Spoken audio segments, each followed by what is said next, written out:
Chapter 2. The Schoolboy. The chance encounter with Don Calosso on the way back from Buttigliera led to some solution of John Bosco's educational problem. On that Sunday, in the spring of 1826, it was decided that Don Calosso would himself give John lessons during part of the day. For the rest of it, he was to work on the farm, lest Brother Anthony should have cause for complaint.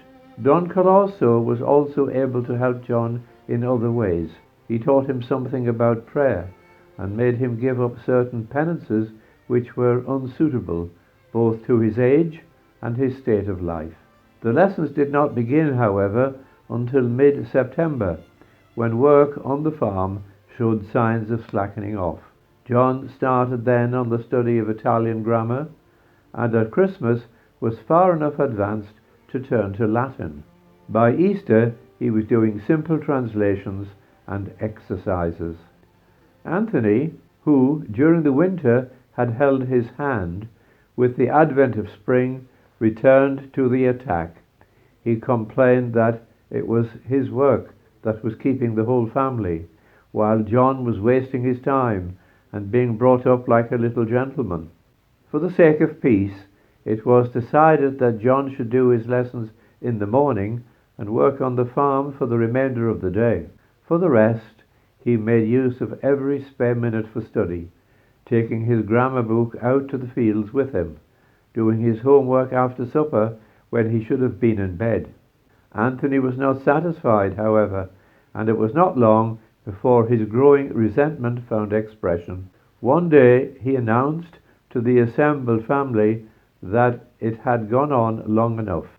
"I've had enough of this grammar," he exclaimed. "It's time for it to come to an end. I grew up tall and strong without any help from books." John Bosco was unable to control his tongue. "Our donkey is stronger than you, and he didn't go to school either," he shouted, and made off as fast as his legs could carry him. He regretted the remark at once, but it is evidence that he was not by nature as sweet-tempered and gentle as he afterwards became by much effort. Margaret Bosco, for the sake of peace, put a stop to the lessons, and even this was not enough to prevent Anthony's sneers and taunts. In the end, she decided to send John away for a while, and in February 1828 he set off, and after some difficulty found work with the Moglias at Moncuco. Beginning with no salary at all, merely his board and lodging, he rose first to 15, then to 30, and in the end to 50 lire a year. Thus, for the best part of 2 years, from the age of 13 to nearly 15, he worked as a farmer's boy. He never lost his desire for the priesthood, and did his best not to forget the lessons he had learnt, but the situation now seemed hopeless. He was rescued from it by his uncle, Michael Occhiena, who decided to take him home to Becky and to make Anthony listen to reason. Don Calosso was ready to take him back, and all seemed to be settled by the beginning of 1830. But Anthony's acquiescence to the plan was only a passing mood, and his opposition emerged again as rooted as ever. To his way of thinking, education, and particularly education leading to the priesthood, meant making John a gentleman, and in consequence giving him advantages and setting him above Anthony that he could never stomach.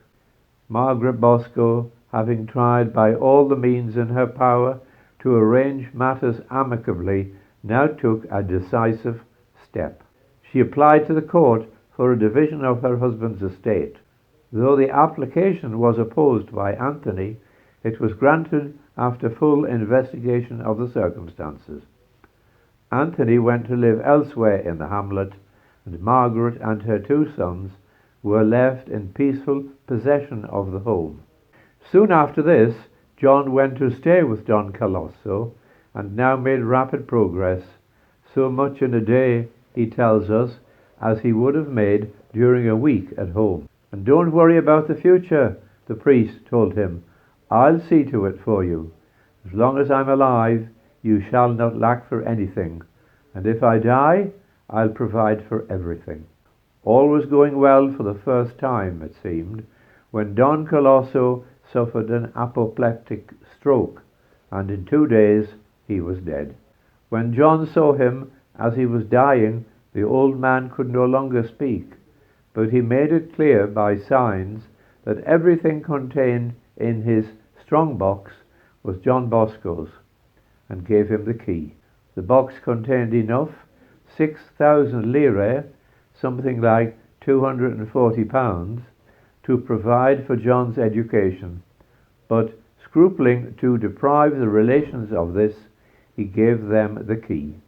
"Don Calosso's heirs arrived very soon, and I gave them the key and all the rest," he said. That laconic phrase conceals a great deal.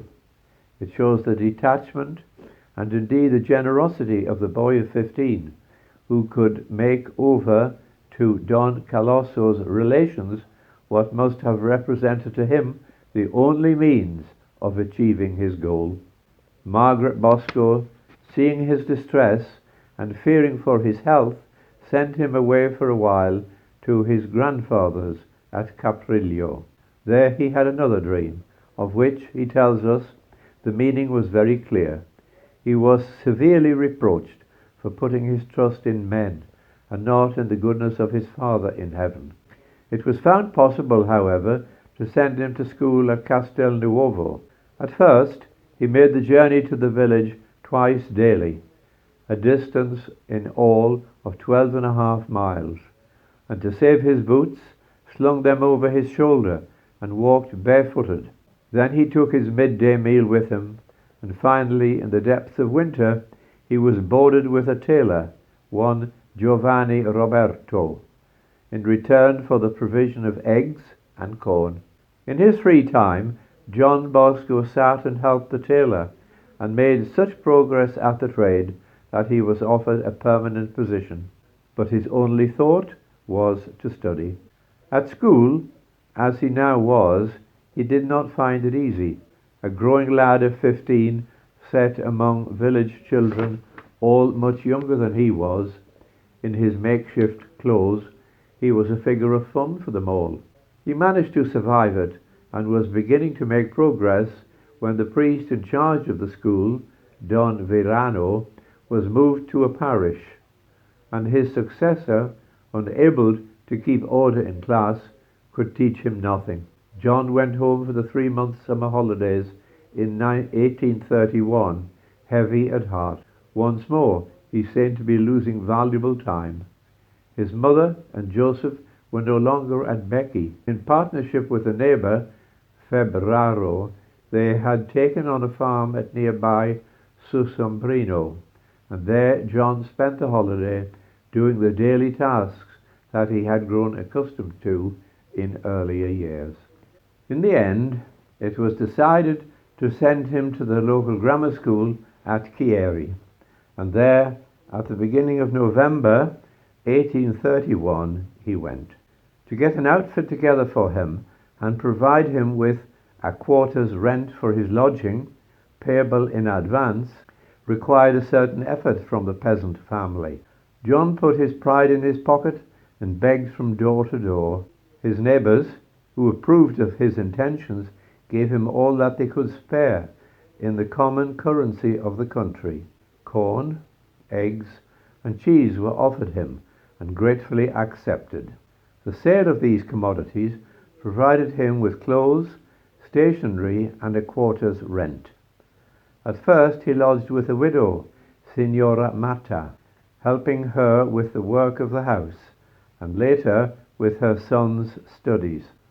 Chieri, which was to see John Bosco either as a schoolboy or a seminarist for the next 10 years, is a typical Piedmontese town of 10,000 inhabitants.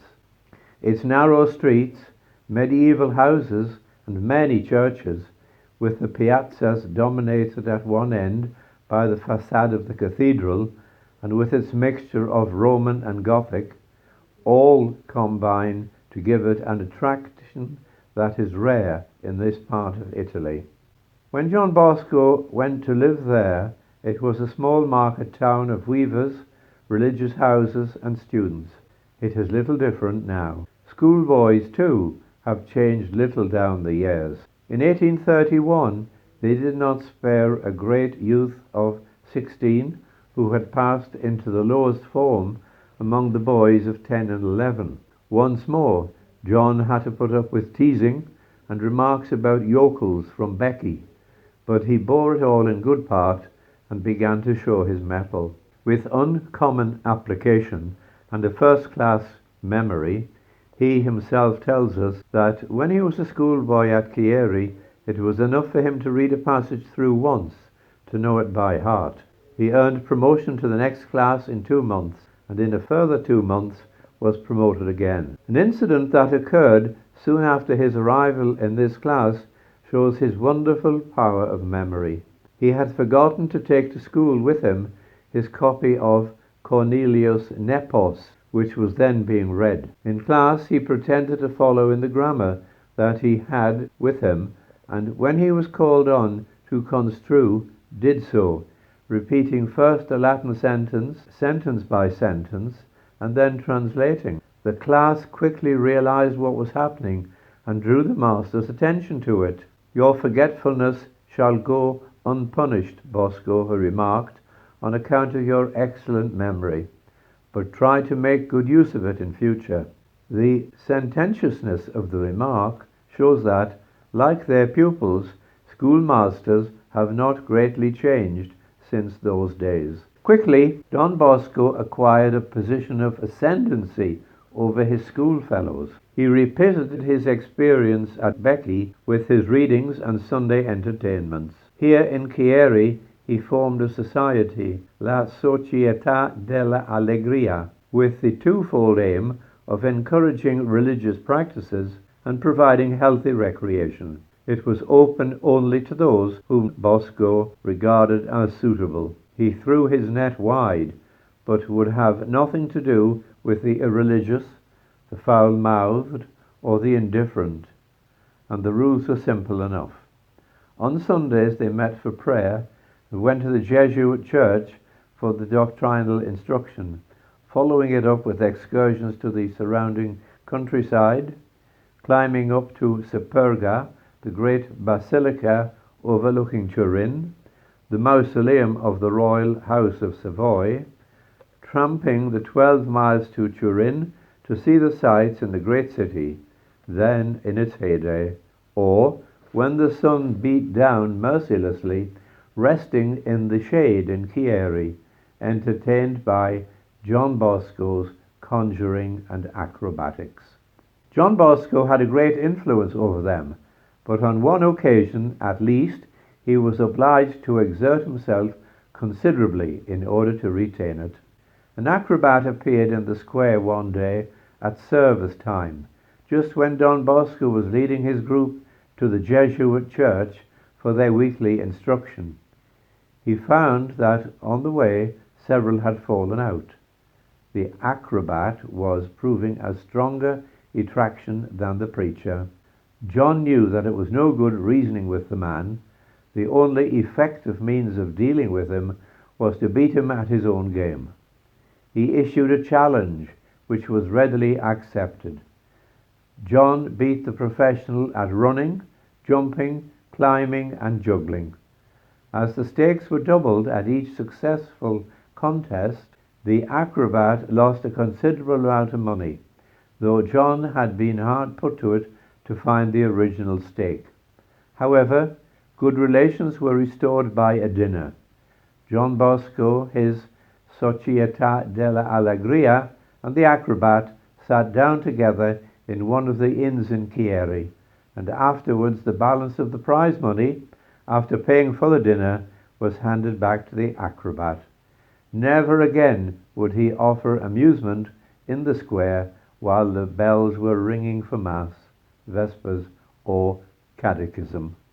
They were happy days that John Bosco spent as a youth at Chieri, happy, but never without their difficulties and hardships. At the end of 2 years, young Mata left school, and his mother no longer needed her establishment at Chieri. John was obliged to seek a refuge elsewhere.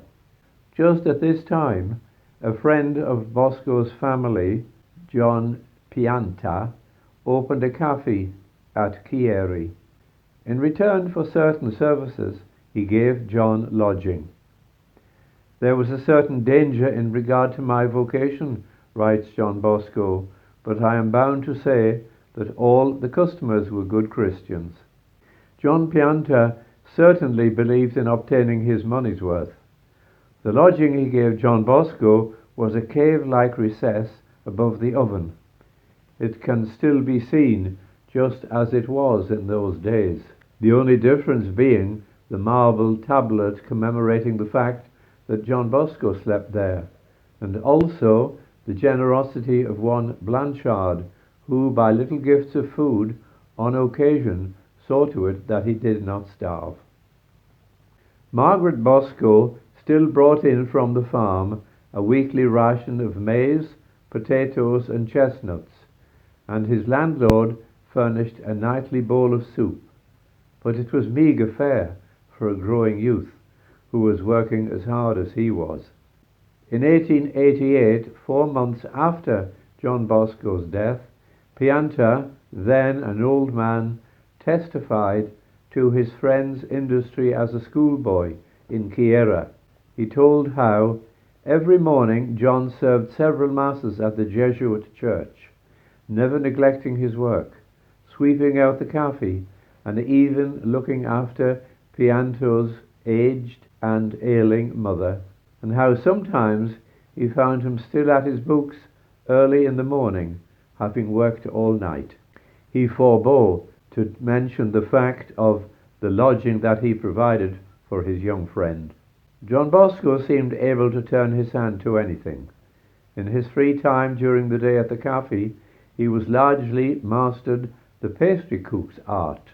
Pianta, who at once realized his pupil's aptitude, offered him a permanent position, but John's thoughts were all on his studies, and he continued to work in the bakery only as a recreation during his free time.